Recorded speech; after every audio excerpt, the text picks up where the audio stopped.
নমস্কাৰ। 3-phase চেঞ্জঅভাৰ কেনেকুৱাকৈ fitting কৰা হয় তো সেইটো চাওক আৰু বুজক। এইটো এটা চেঞ্জঅভাৰ হয় 3-phase। তো ইয়াতে ডিজি কানেকশ্যন আৰু লাইন ছাপ্লাই গোটেইখিনি দিব পাৰি। তো চাওক, যিটো একদম তলত লাইন আছে সেইটো মানে ডিজি হয়, ডিজিটো দিব পাৰি আৰু জেনেৰেটাৰটো দিব পাৰি। তাৰে ওপৰত যিটো আছে সেইটো হ'ল মেইন লাইন।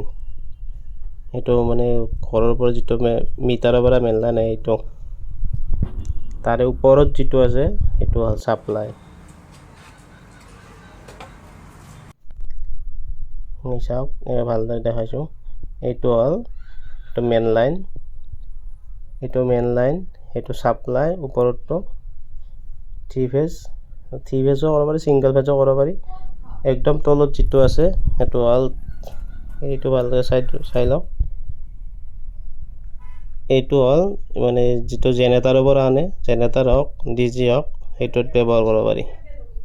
আৰু এই প্লেটকেইটা মাজে মাজে দিব লাগিব, যেতিয়া কানেকশ্যনটো হোৱাৰ পিছত। চাই থাকক, বুজি পাব।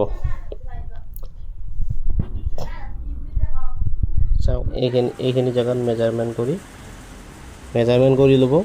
মই ইয়াৰে ওচৰত বহাম, এইটো ওচৰত ইয়াতে বহাই দিম।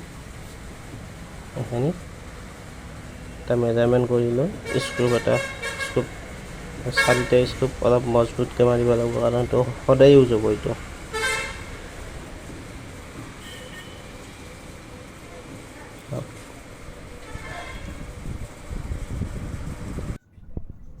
এনেকুৱাকৈ হল কৰি ল'ব, 4টা হল কৰি ল'লে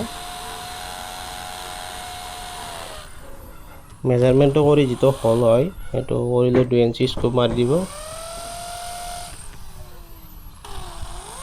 তো এনেকুৱাকৈ হলটো কৰি ল'ব। হল কৰি লৈ ইয়াতে লাট ফিটিং কৰিব। এনেকুৱাকৈ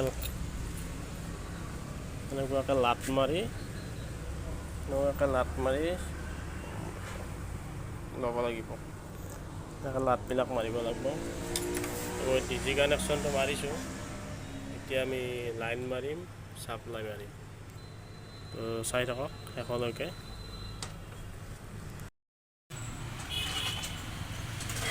চাওক, ফাইনেলি হৈ গ'ল কানেকশ্যন।